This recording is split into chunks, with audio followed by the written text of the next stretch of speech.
As you can see on the screen next door, there is quite an elaborate introduction about David's achievements, but it's only a fraction. And if one were to actually read out all his achievements, that actually might be a mini lecture unto itself. So I'm just going to introduce David for the wonderful friend and mentor that he has been to all of us at Prakriti Foundation over the years. We've been able to do several programs, from the first annual Dennis Hudson Memorial Lecture, writing and coming to the first and the latest Festival of Sacred Music at Dravidian, producing a book on the murals of the Devasriya Mandapam at Tiruvarur, book launches of Mr. Parsati, and being accessible to us for advice and encouragement over the past many years.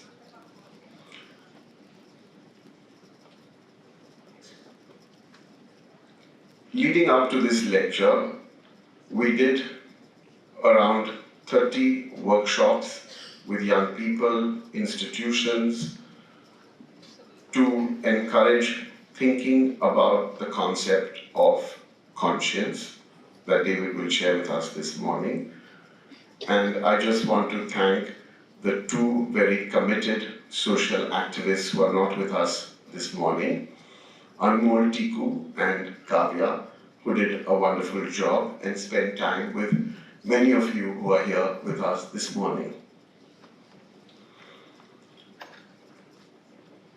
If one were to say what David represents to us at the foundation and to me personally, it would be empathy, kindness, compassion, allied with a large dose of detailed and rigorous methodology in whatever he does.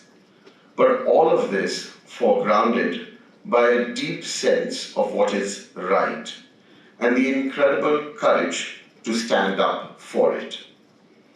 It's an honor and a privilege to have the opportunity to introduce him. Please welcome Dr. David Shulman to deliver Prakriti Foundation's 25th anniversary lecture.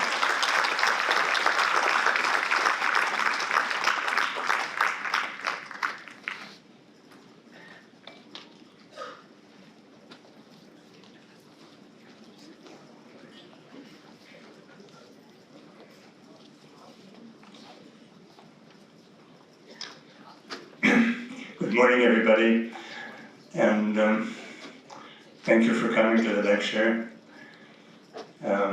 Thank you, Ranveer, for your kind words. I'm always happy to be in Madras or Chennai. Chennai is home to us, really. Maybe it's my only real home. And I'm always overjoyed when we land in Chennai, and here we are again. I'm also happy to be here today because this lecture was originally planned, I think, for 2.5 years ago, and we had to postpone it out of family reasons. So now I'm able to give the lecture that was prepared then. It's changed a bit since then, of course. And I'm very glad that we have here people who were at the workshops that Prakriti Foundation ran on the topic of conscience. I think that's really wonderful. And having said that, let's begin. We'll be talking about conscience, not consciousness. Those are two completely different things. Not completely, but they're different ideas. Only the French have combined them in a single word, conscience. But for the rest of us, conscience and consciousness are quite different. And we'll be talking about the question of whether there is a notion, a strong, articulated notion of conscience in pre-modern India. And then secondly, if there is such a notion, I hope to show you that there is, then we would like to know how it works, what it looks like, what are the features, what are the attributes of conscience in a South Indian cultural world. But I'm going to begin with the text. You'll see it on the screen, which is not from India, but from Palestine. And I want to read this to you because I want to be sure that we all know what we're talking about. And here's an example of the kind of issues that really form the foundation of this concept. And I also am happy to begin with something from Palestine out of a kind of identification with the terrible things that are happening in Gaza over the last 2 years. So here is something from an interview that we did with a woman whom I know well, a Palestinian woman called Kifach el-Abera. She's from a village called Twane in the South Hebron Hills. That's the southernmost area of the occupied West Bank. She's a very formidable woman, I can tell you, and we're going to read a small section of the interview that we had with her, which has a lot to do with the building of a school in the village of Twane. You should know that Palestinians under the occupation, they want schools. In fact, of all the communities and places that I've seen in the world, I've never seen a community so deeply committed to educating their children as Palestinians. But the occupation very often refuses to let them actually build the schools, and they're not, Palestinians, they're not supposed to have schools. So here's what Kifach has to say. Life was hard when I moved here from Yatta after my wedding in 1992. There was no electricity, no running water, the streets were unpaved. But I loved this place, its people, its children. There was no school. The children would walk to Carmel, 3 kilometers away. We had to build the school ourselves, with the army threatening us at every step. We did it together. The men worked at night, while the women stood guard on the hills to warn against soldiers coming. The women worked during the day. The civil administration, that's the army unit which is in charge of the occupation, the civil administration knew, of course, and soon there were demolition orders on the building, but Ta'ayush brought us lawyers, and eventually the court ruled that the school could not expand beyond 3 rooms, and that for 10 years the army couldn't destroy it. Ta'ayush is the organization of volunteers, peace activists and human rights activists that I've had the honor to take part in. It means coexistence, living together. Those were the years when I first encountered in Ta'ayush, when I first met Jews. It was a big surprise.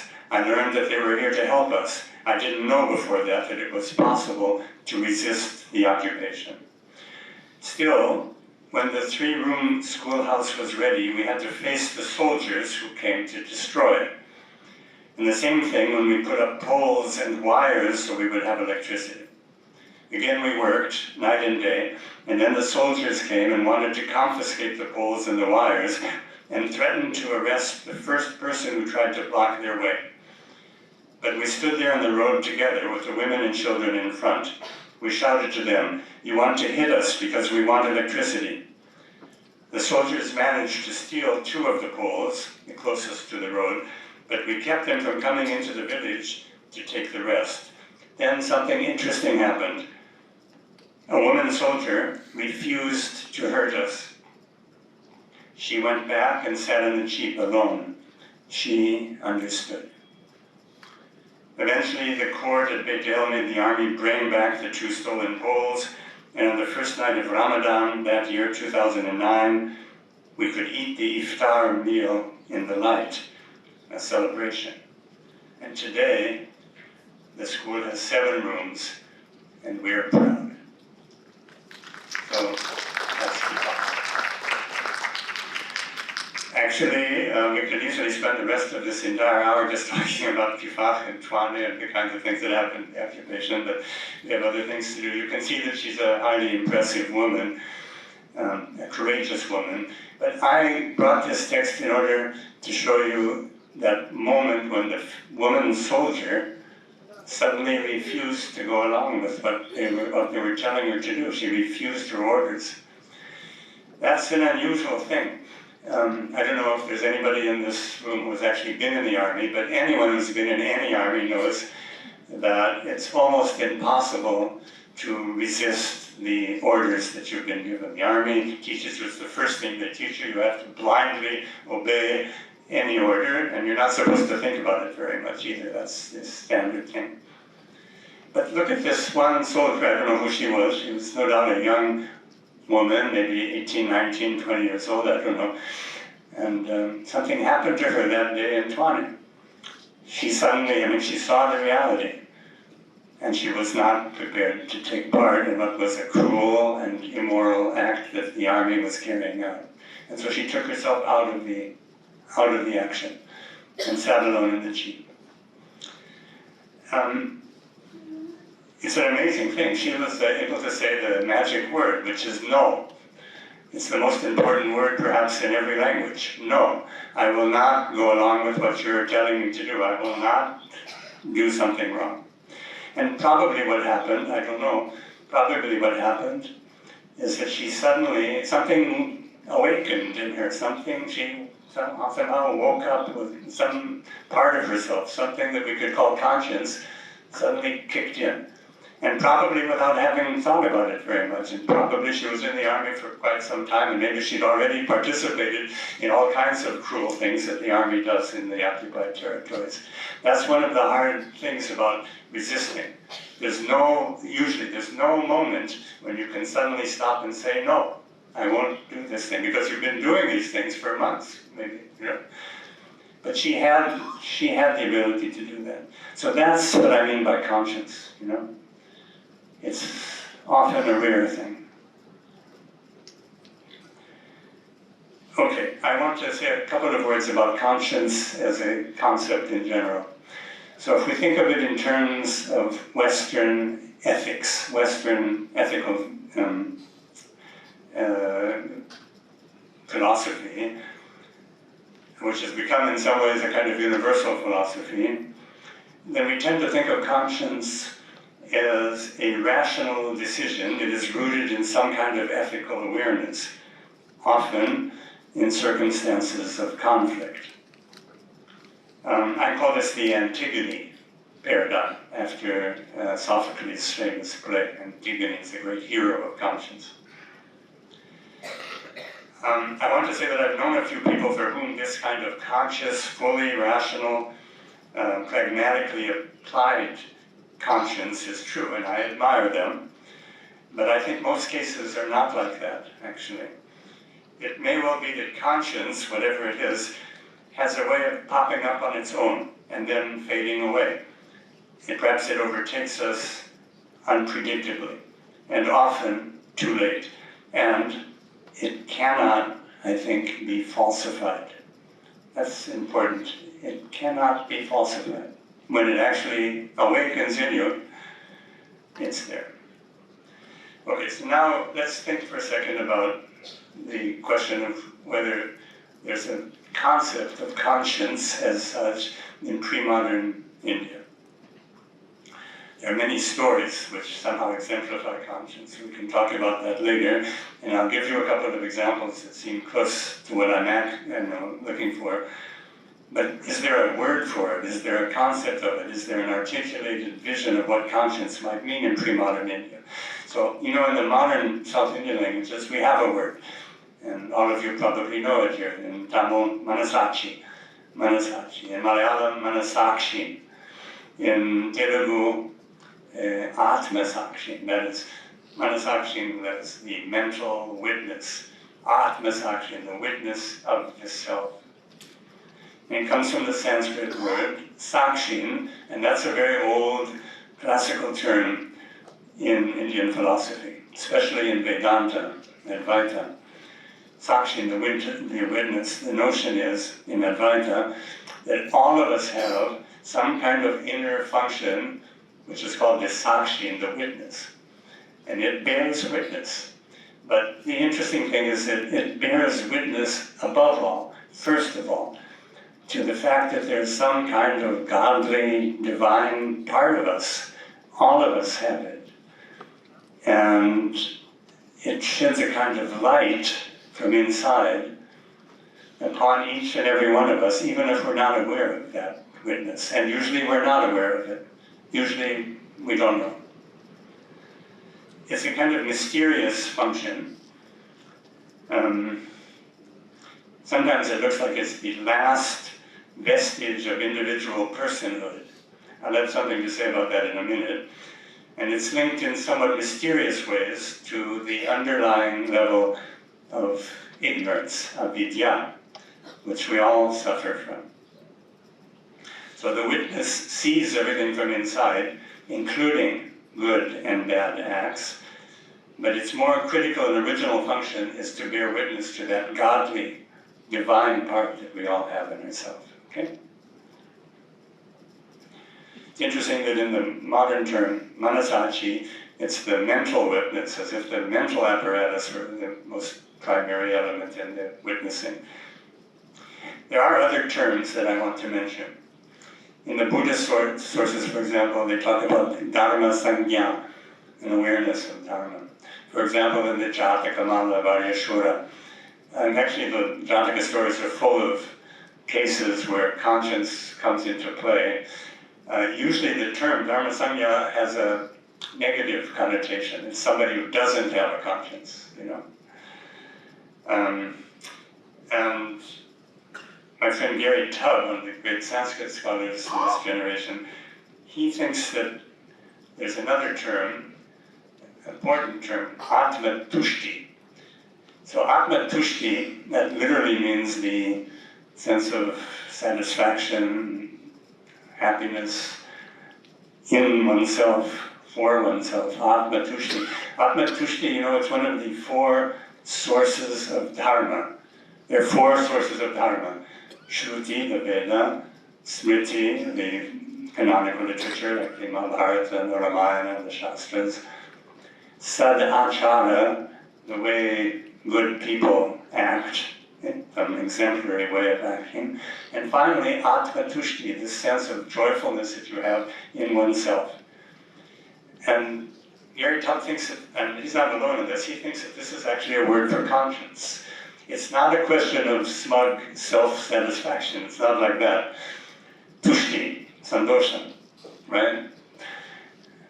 It's a kind of mysterious happiness that comes if you are capable of defining what is right and acting upon it.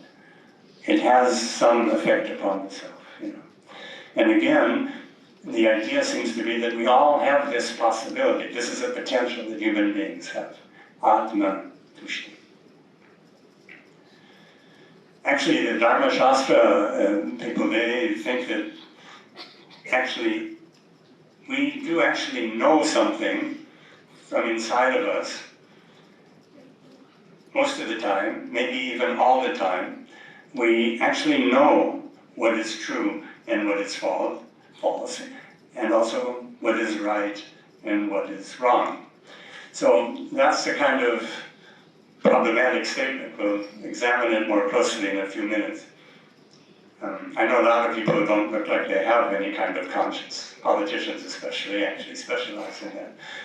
But there is one dependable criterion or proof about the existence of something called conscience in each of us, and that is the spontaneous eruption of remorse if we have done wrong. And remorse, by the way, is not the same thing as guilt. Remorse is different. I'll come back to this in a few moments. Okay. Now I'm going to give you two examples. I've chosen just two examples out of many dozens of possible examples. I'm going to start with an example from actually a modern novel in Telugu. This is by a novelist called P. Keshava Reddy. To my mind, one of the best of all the modern Telugu novelists. I'll tell you why I chose him. He has a novel, perhaps his most famous novel, it's called He Conquered the Jungle. The thing about Keshav Reddy, he died a few years ago, he was a doctor, and he lived in Adilabad, in the very far north of Andhra Pradesh, a very remote area. And that's important to know because I think that Adilabad in many ways is more in tune with, more continuous with the classical Andhra Telugu tradition than you might find in the big cities in the Delta, or in Hyderabad for that matter. And I think that Keshav Reddy is actually closer to the classical materials in Telugu. There's only one modern author who is more in touch with the classical tradition, and that's Vishwanatha Satyanarayana. We won't talk about him today. So I want to talk about this novel, He Conquered the Jungle. So here's a kind of brief summary of the story and the context. It's about a pig farmer who lives in some very remote place in a hut in the forest. And he has no name. We don't know his name in the course of the entire novel. Anyway, one of his animals, the sow, the female pig, the sow, she's extremely pregnant, and she disappears one day into the wilderness. And so the protagonist, this pig farmer, he takes his spear, he's also a hunter, and he goes in search of her, and he searches through the wilderness. Things happen, but eventually he finds her, and she's already given birth to 10 beautiful little piglets. And when the pig farmer sees the piglets, he's overjoyed at what has happened. These young babies have come, But when he approaches her, they're deep in the forest, and he approaches her, she attacks him and actually wounds him badly. So he then climbs a tree, and he's sitting on a branch, and he can see her, and he can see the piglets. And he sees, in the forest there are jackals, Nabi, Kulanari, or Nekka in Telugu. He sees these jackals, and they want to eat the little pigs, the little piglets, And so the sow, she manages to actually kill one of those jackals who are attacking her with her tusks. Okay, the protagonist is on his branch, and he's watching this.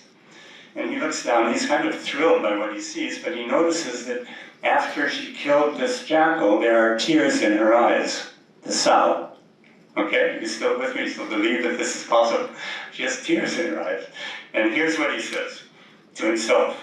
There's a lot of internal monologue in this text. He says, the sow must be feeling remorse, paschatapa, for the act of violence, hinsakanda, that she performed. But killing the jackal was not killing, hatya.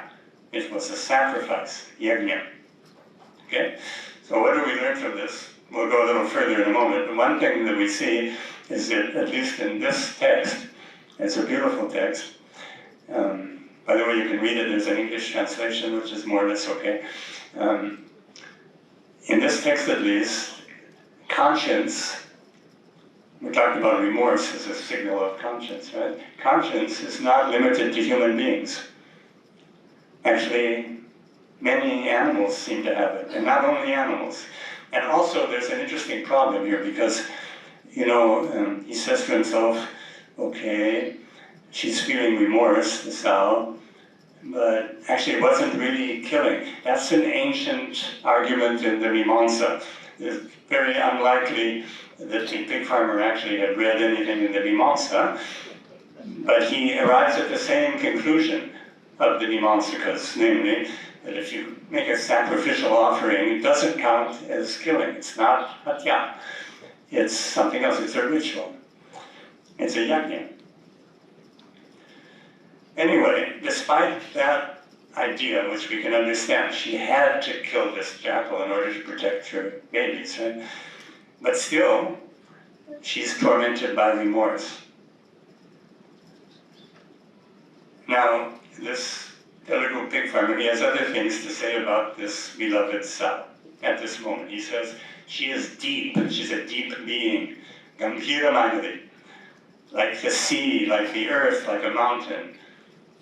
And that depth is her beauty and grace for him, sogasu, hungry. And she could not have remained passive when the jackal attacked. And he says if she hadn't actually killed that jackal, he, the hero observer, would have to kill himself and die. The clouds, the mountains, lightning flashes, and even the hero of the Mahabharata, Bhima, whom he loves, all of them would have been humiliated. But the hero also has his own reasons for feeling remorse, which is here called anukampa. Because from his place on that branch of the tree, he sees another jackal approaching, and he spears the jackal and kills it. So he too has killed another living being.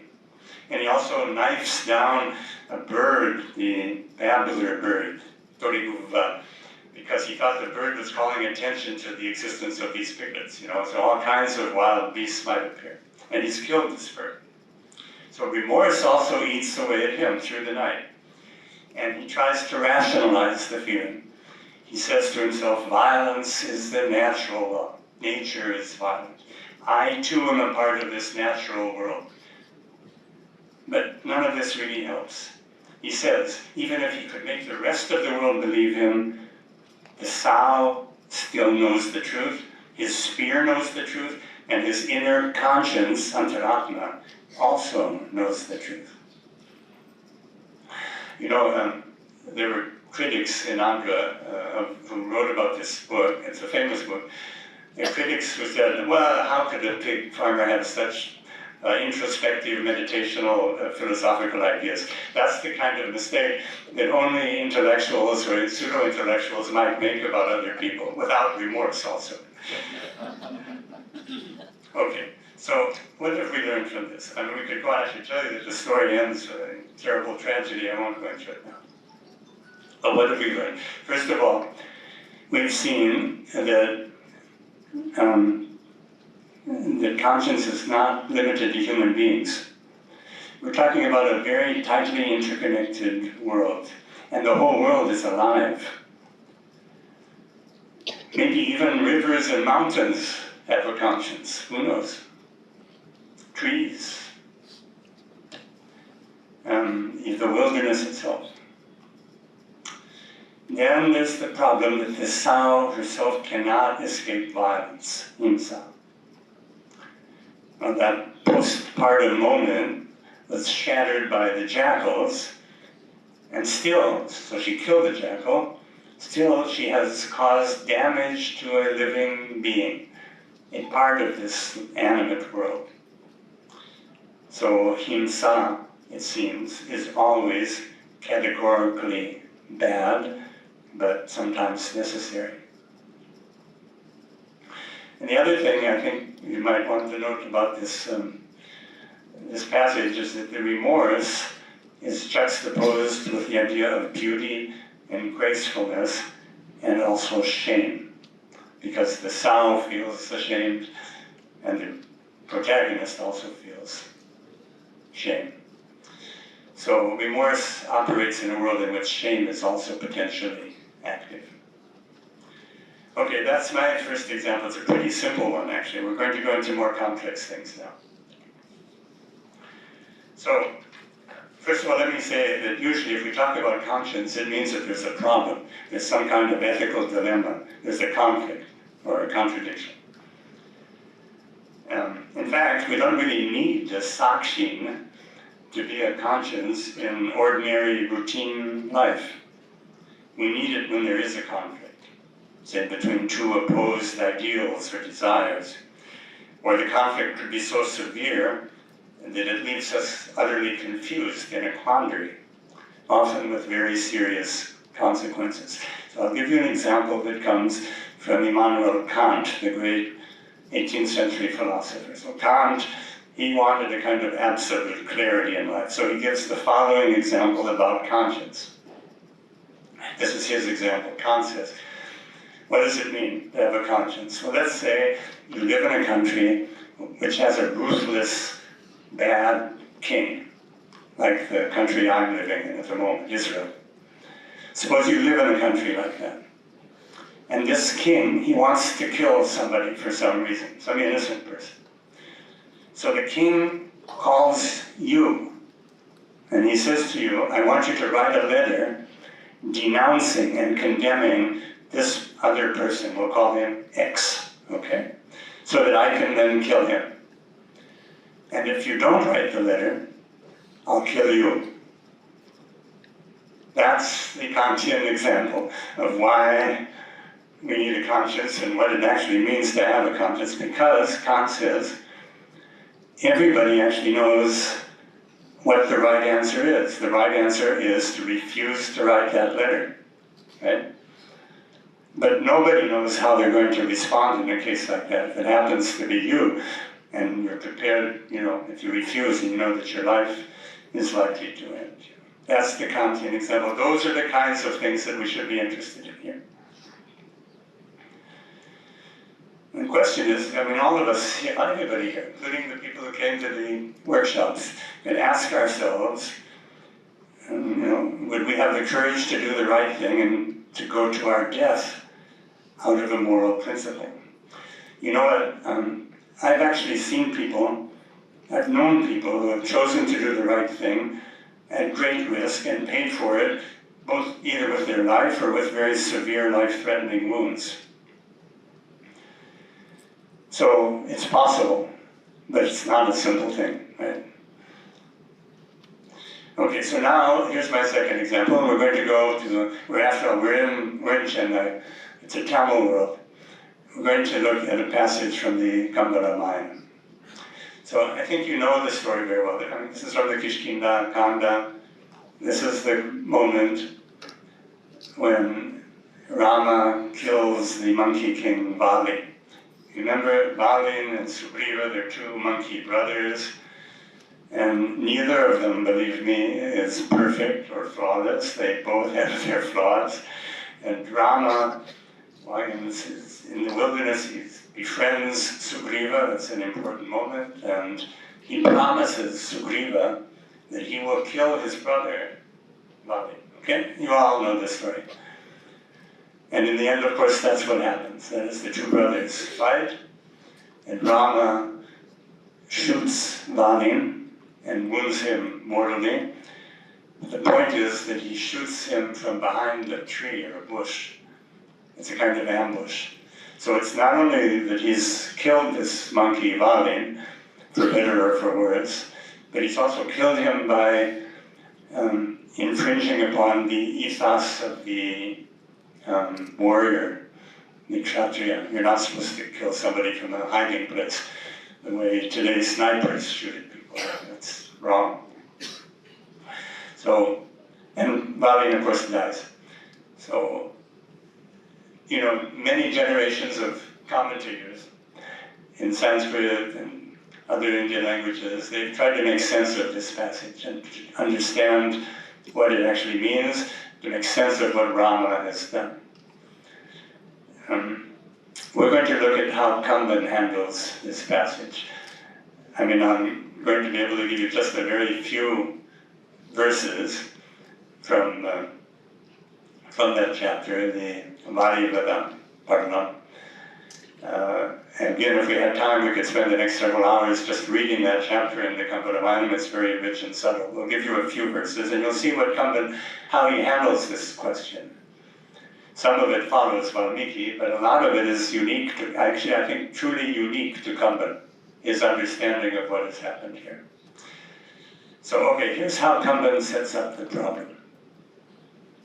So even before the fight between the two monkeys takes place, Tara, that is Valin's wife, warns Valin that some person named Rama is joined with Sugriva, Valin's brother. And Balin scorns this piece of advice. Here's what he says. Can you see the Tamil? I hope you can see the Tamil there. So let's read the verse. Uraita Valiru Vinay Kuru Kangaradu Araitaya Rihinaki Altinarillam Iraitavarki Albala Yambi Yenshedai Piraitanai Pavi Unpin Mayal Yendra. he says, this is Valin speaking to his wife, he says, "You are mistaken, lady. Only a woman could argue thus." We have to apologize for coming here today. Nobody would write something like that today, but that's what he says. Only a woman could argue this. "What you have said could not be true of him who came to act out the path of Dharma for a world that, seeing no end to entangling karma, called out in sorrow." So Vali is very sure that he's safe from Rama, because Rama embodies Dharma. He says, with Dharma, which protects all lives, destroy itself.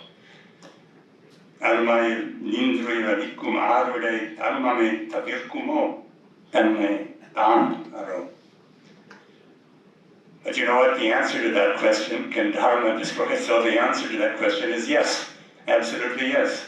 Dharma can destroy itself, and does so from time to time. We need to think about it.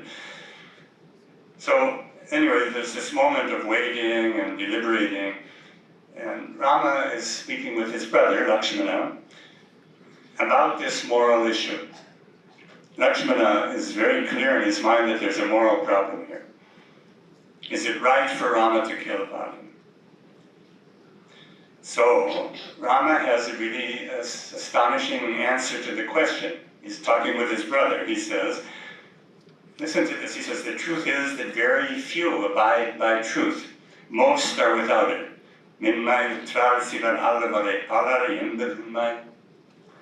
Unmai is one of Kamban's favorite words. Throughout the whole of the Kamba Ramayana, again and again, he has a lot to say about truthfulness in different levels and forms of truthfulness. Unmai.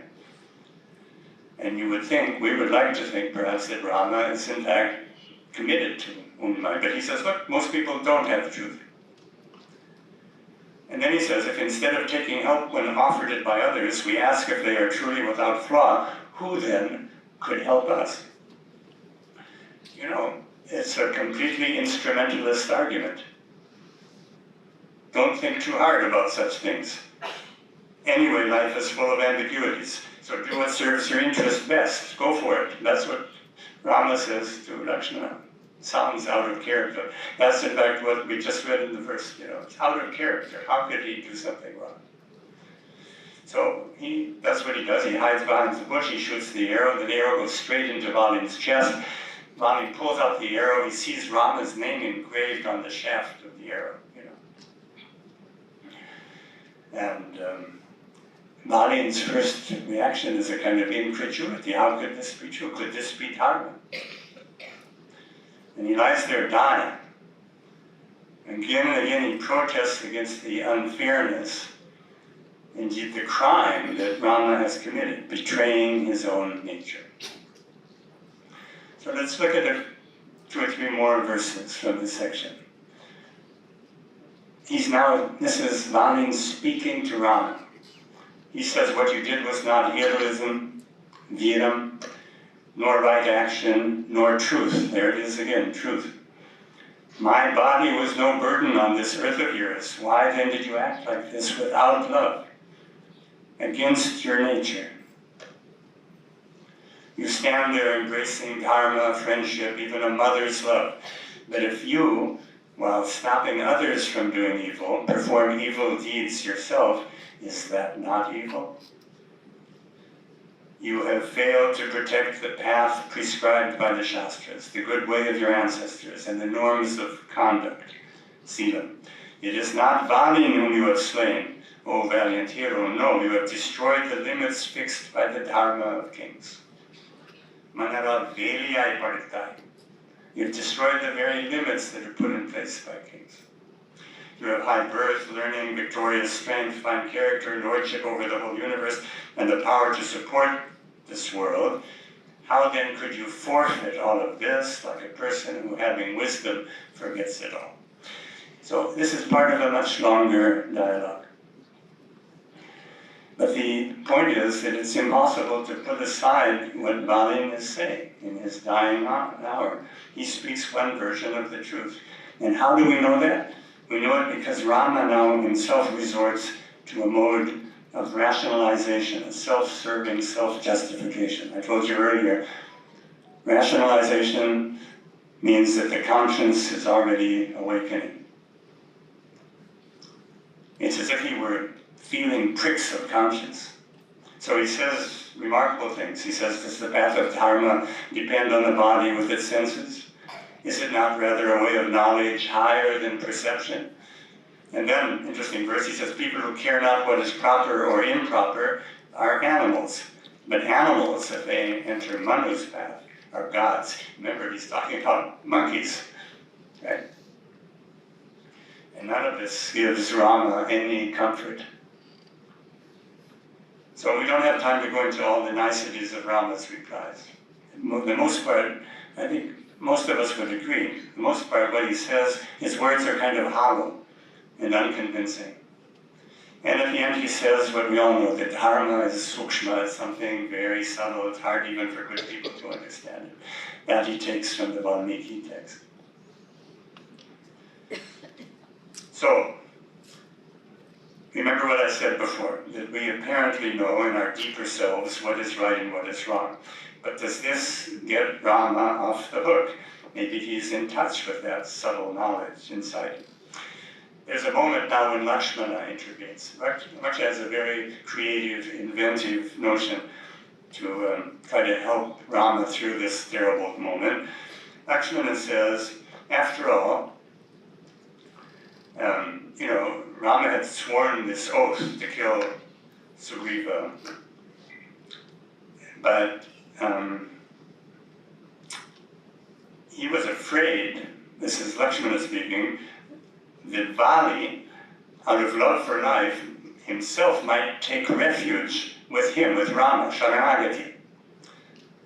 And so he hid from Vali and Shak, so that he wouldn't, to prevent any possibility that Vali could actually be a Sharanagata, right? That's a very creative response, but I don't think it helps us very much. So here's what I want to suggest to you. And you may wonder why I'm bringing this, because maybe at first glance it doesn't look like this is a typical example of conscience, but actually I think it is. I think that what we are hearing from Vali is the emergent voice of Rama's own conscience coming to us through Valin's voice. I know that there are other ways to read this passage, and after all, Rama is God. But is God immune to making mistakes? Something has gone wrong, and apparently he knows it. And in the end, Rama, falls silent. I'm going to read just one more verse, and it's a very beautiful and remarkable verse. This is right before Valin dies. And we hear the voice of the poet himself, Kamban. Kamban says, Kavikula Tadasumanna Kakula Kadutil Kundan Aviru Malatanagi Adatiramarya Shayan Puvivudayana Yundari Yuninan Pugundi Munne Sevi Urukil Vishelvam Semin Inanji Shundan.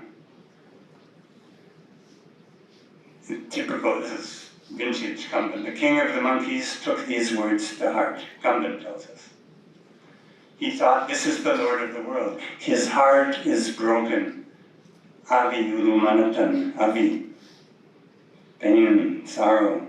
His heart is broken. He would not destroy Dharma. Thus he who had the joy of hearing the Lord speak became calm and bowed his head.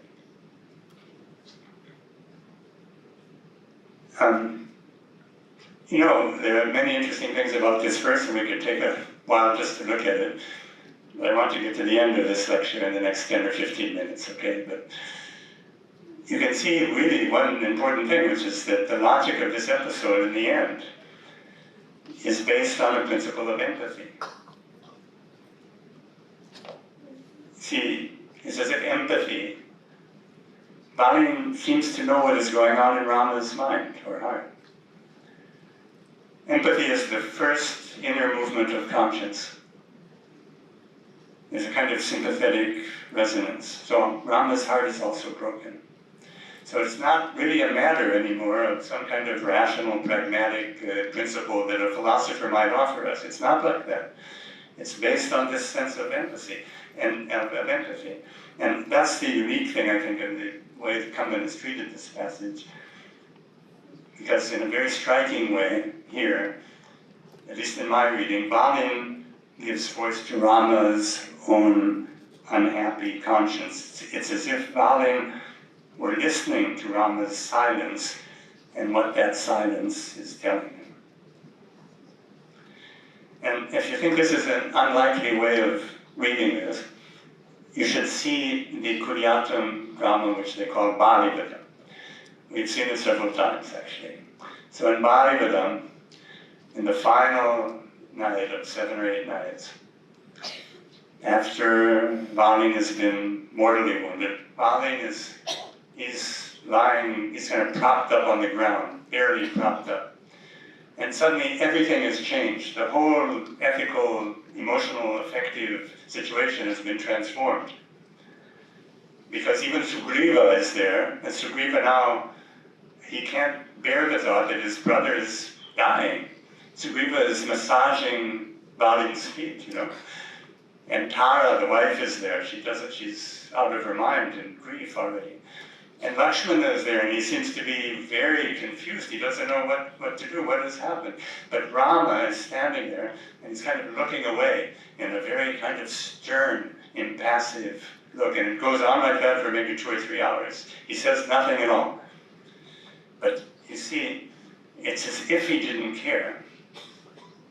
But at least it certainly does not look as if Rama is experiencing Atmatushti, just the opposite. In other words, he may have a conscience, could be a bad conscience. Could be a bad conscience. I want to say a couple of words about silence.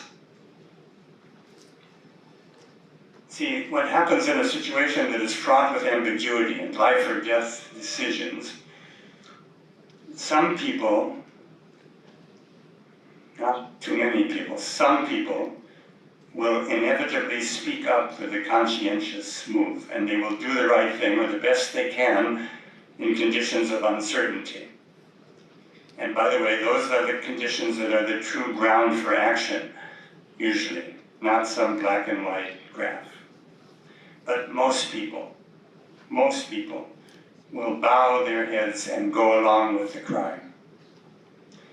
And anyone who has lived through such a time or such an experience as I have can tell you that those who remain silent, who submit passively in the face of evil, they commit the greater crime.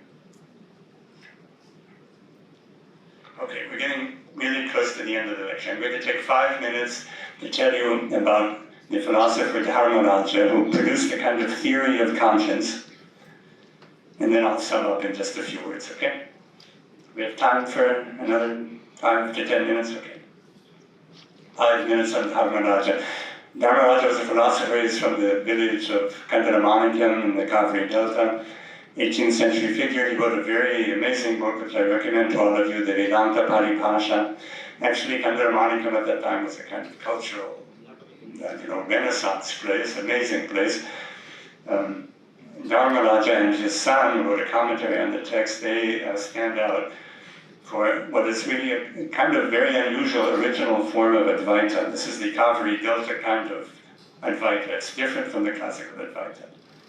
So I'm going to have to condense what he says about conscience in just a few words. If there were time, we could read the text together. So there are 4 or 5 simple points. He belongs to what's called the Vivarana school of Advaita. So number 1, I perceive only objects that I have myself created by an act of imaginative perception. That's one thing. 2, but in order to see anything at all, one needs light, piercing the enveloping darkness, and that light comes from the internal silent witness. However, the witness, remember the witness exists in 2 main varieties. There is what is called the personal witness, jiva sakshi. Jiva is the living core of the self, the agent and the object of the I consciousness, aham patyaya. That's one kind, and then there's the godly witness, Ishvara Sakshi, because God too needs a kind of Sakshi, witness inside. So I don't want to go into the question of what he means by the word God here, but you should notice that the personal witness suffers from ignorance, avidya, that's true for all of us, and the godly witness suffers from maya, the artifice or projected illusion that is the source of ignorance. Both types of witness may be conscious, though not necessarily conscious of some specific content, and the person himself or herself doesn't normally share that conscious awareness. 3, there is an infinity of jivas, living persons, and each one has knowledge that is his or hers, and is not identical with what other jivas have, because if that were not the case, you and I would see, remember, and know exactly the same things, which is clearly not true. So there's an infinite number of jivas. Now, here's the critical point. Perception and the internal witness, sakshi, that drives it, have been individualized. So each of us sees the world a little differently. And what is more, the jiva part, which is the alive, mentally active person subject, and his or her inner witness now tend to overlap or even to coincide. Let me say this in a simpler way. The jiva sakshi, that witness that all of us have inside of ourselves, it's not just a part of the self, it's the whole self. And it's an individualized, personalized self. That's something quite new in Advaita. And now 5, that living element, that jiva sakshi, which is what we are, but who we are, which is rarely actualized in our daily lives, is what bears witness to our actions, thoughts, and feelings. Can we connect with this part of ourselves by conscious effort? Probably not. But, and this is the crucial question for our purposes today, does the jiva sakshi, the jiva witness, have a moral quality, a moral valence? Do we have within us an innate knowledge of what is right and what is wrong? So Dharmarāja doesn't say that explicitly, but clearly the answer must be yes. And what we have been calling conscience is thus a kind of knowledge, largely inaccessible to the knower, but rooted in the inner witness. There are a lot of interesting questions that come out of this, and I've collapsed Dharmarāja into just a few sentences. But they're modern questions we might ask. Can the jiva witness ever make a mistake? How does it process action in contexts of profound ambiguity, like in most of the critical decisions we have to make? Can the jiva witness be traumatized? And if so, how would we know? After all, the inner witness is almost always, by definition, silent. So these are questions that don't come up in the classical sources, and they're not there in Dharmarāja, but there are kinds of questions, and they have relevance to what we've been talking about. Okay, I want to address the question of what a theory of conscience, a South Indian conscience, would look like. We've seen the Telugu author, we've seen Kamban's Rama in relation to Valmīn, we had a brief taste of Dharmarāja. So here I'm going to offer 10 short little nuggets, which would be a beginning of a theory of conscience in this South Indian cultural matrix. You have them here on the board. 1. It is bound up with perception of an individual and singular nature. Could be that there is such a thing as collective conscience, but we haven't seen that here today. 2. It embodies a kind of knowledge that may be mostly unconscious, and all the more powerful for that very reason. And being unconscious, that knowledge tends to surprise us when activated by circumstance. Such knowledge is not an object of explicit internal debate. 3. The witness is alive, and it holds potential for a greater or deeper aliveness, This is something that all of us are capable of, and actually it's a human problem.